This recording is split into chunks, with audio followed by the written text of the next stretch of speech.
اعوذ باللہ من الشیطان اللعین الرجیم بسم اللہ الرحمن الرحیم الحمد للہ رب العالمین الصلاۃ والسلام علی سید الانبیاء والمرسلین وعلی اہل بیتہ الطیبین الطاہرین الذین اذھب اللہ عنہم الرجس وطہرہم تطہیرا ولعنۃ اللہ علی اعدائہم اجمعین۔ حاضرین و سامعین، ایک بار صدیق عین صادق انٹرنیشنل اکیڈمی کی طرف سے میں حاضر ہوں چھوٹی کلپس میں چھوٹی دعاؤں کی تشریح اور توضیح کو لے کر۔ 4 روز کامل ہو چکے ہیں اور انشاءاللہ کل آنے والا دن پنجم ماہ رمضان یعنی ماہ مبارک رمضان کا 5واں دن ہوگا، اور اس دن جو ہم خداوند عالم سے دعائیں کرتے ہیں ان میں جو اہم نکات ہیں وہ یہ کہ 5ویں دن ہم خداوند عالم سے چاہتے ہیں کہ وہ ہمیں مستغفرین میں قرار دے اور اپنے خاص بندوں میں داخل کر دے۔ لہذا دعا کچھ اس انداز میں ہوتی ہے۔ بسم اللہ الرحمن الرحیم، اللہم اجعلنی فیہ من المستغفرین واجعلنی فیہ من عبادک الصالحین القانتین واجعلنی فیہ من اولیائک المقربین برأفتک یا ارحم الراحمین۔ بارہ الہ، تو مجھے اس مہینے میں استغفار کرنے والوں میں سے قرار دے، اور تو مجھے اس ماہ میں نیکوکار بندوں میں قرار دے کہ جو تجھ سے لو لگائے ہوئے مناجات کرتے رہتے ہیں، اور تو مجھ کو اس مہینے میں اپنے ان دوستوں میں سے قرار دے جو تیرے مقرب خاص ہیں، اے سب سے زیادہ رحم کرنے والے۔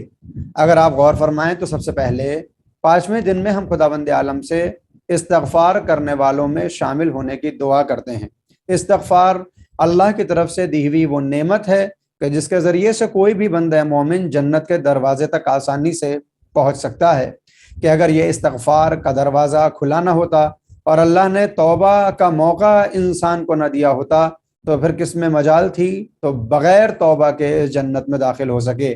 یہ استغفار اور توبہ ہی ہے کہ جس کے ذریعے سے ہم جیسے گناہ گار بندے بھی امیدوار ہو کر خداوند عالم سے لو لگاتے ہیں کہ خدا ہم سب کو معاف کرنے والا ہے۔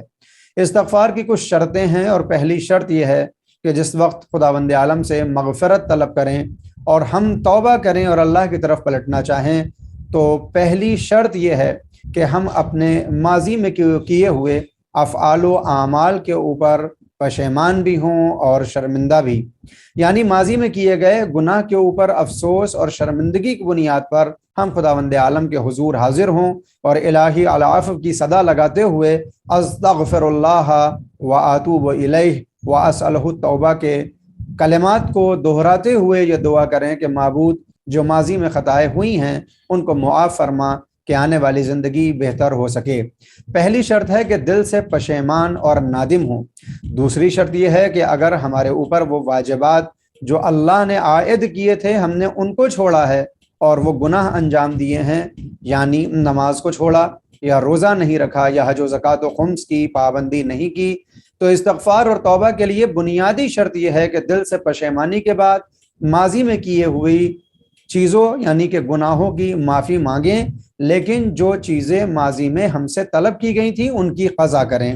یعنی اگر کسی انسان نے نمازوں میں کوتاہی کی ہے تو وہ جس وقت متوجہ ہو اپنے گناہ کی طرف اور معرض استغفار و توبہ میں آئے تو پھر یہ نیت بھی ہو کہ اب وہ ماضی میں چھوڑی گئی عبادات کی قضا بجا لائے گا۔ لہٰذا جو نمازیں نہیں پڑھی تھیں ان کو ادا کرے، جو روزے نہیں رکھے تھے ان کا قضا اور کفارہ کرے، البتہ جو جس کی بھی تقلید کرتا ہے اس کے مطابق دیکھ کر ماضی میں کیے ہوئے گناہوں بالخصوص ماہ رمضان کے روزوں کو چھوڑنے کے لیے جو کفارے اور جو فدیے اور جو قضا بیان ہوئی ہیں ان پر عمل ضرور کریں۔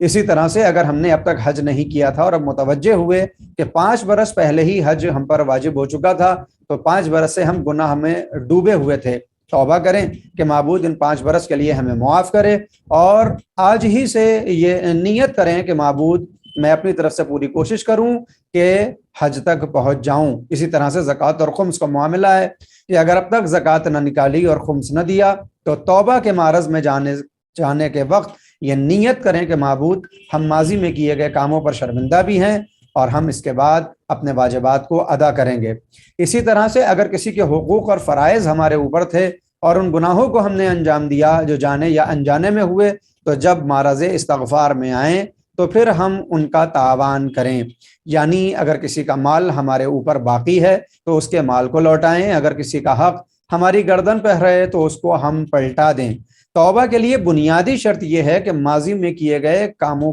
کی بھرپائی بھی کی جائے، اگر وہ واجبات کی صورت میں ہوں تو قضا کیے جائیں، اور اگر وہ حقوق کی صورت میں ہوں تو ان کو ادا کیا جائے، اور اگر ماضی میں گناہان کبیرہ انجام دیے ہیں اور ان سے لطف اندوز ہوئے ہیں تو پھر کم از کم آج سے ان لطف اندوز چیزوں کو چھوڑ دیں جو گناہ کی وجہ سے ہم تک پہنچا کرتی تھیں۔ اگر ہم نے توبہ کی تمام شرطوں کو اپنے اندر جاری اور ساری کیا تو پھر خداوند عالم کی اس توبہ کے دروازے کو اللہ نے جو کھولا ہے، انشاءاللہ ہم اس کے ذریعے سے خدا تک پہنچ جائیں گے۔ آئیے اس ماہ رمضان کو ہم یادگاری بنائیں، کم سے کم جب رات کی تاریکی میں خداوند عالم سے الہی العفو کہیں تو اپنے آپ سے بھی یہ وعدہ کریں کہ ہم اپنے واجبات کو ادا کرتے رہیں گے اور جو ماضی میں چھوٹے ہیں ان کو بھی تازہ کریں گے۔ اسی طرح سے جو محرمات انجام دیتے آئے ہیں ان کے اوپر شرمندگی کے ساتھ یہ وعدہ کریں کہ آئندہ وہ گناہ ہونے والے نہیں ہیں۔ ہم سب چھوٹی دعائیں یعنی مختصر دعائیں ضرور پڑھیں، ان کے ترجمے کو دیکھیں۔ اب آتے ہیں فقہ کی طرف۔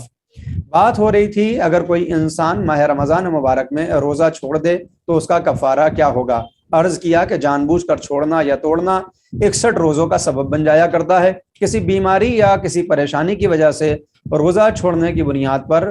عید کے بعد یعنی رمضان کے کامل ہونے کے بعد اگلا روز جو عید الفطر کہلاتا ہے کہ جس دن روزہ حرام ہے، اور اس کے بعد والے دن کسی بھی دن ہم اپنے روزوں کو قضا کر سکتے ہیں۔ البتہ اس بات کی طرف بھی تاکید کی گئی ہے کہ اگر اس برس ماہ رمضان کے روزے چھوٹ جائیں کسی وجہ سے کہ جو معقول عذر ہو تو ان روزوں کو اگلے برس اور ماہ رمضان کے داخل ہونے سے پہلے ادا کر دیں، یعنی یہ روزے ماہ شعبان سے پہلے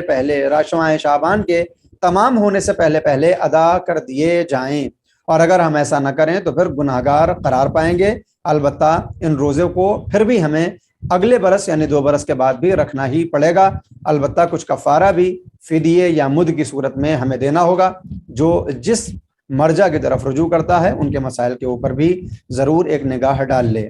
اسی کے ساتھ میں اپنی بات کو یہیں ختم کرتا ہوں۔ انشاءاللہ آپ مستفیض ہو رہے ہوں گے۔ ان کلپس کو دوسروں کے ساتھ شیئر کرتے رہیں۔ وآخر دعوانا ان الحمدللہ رب العالمین۔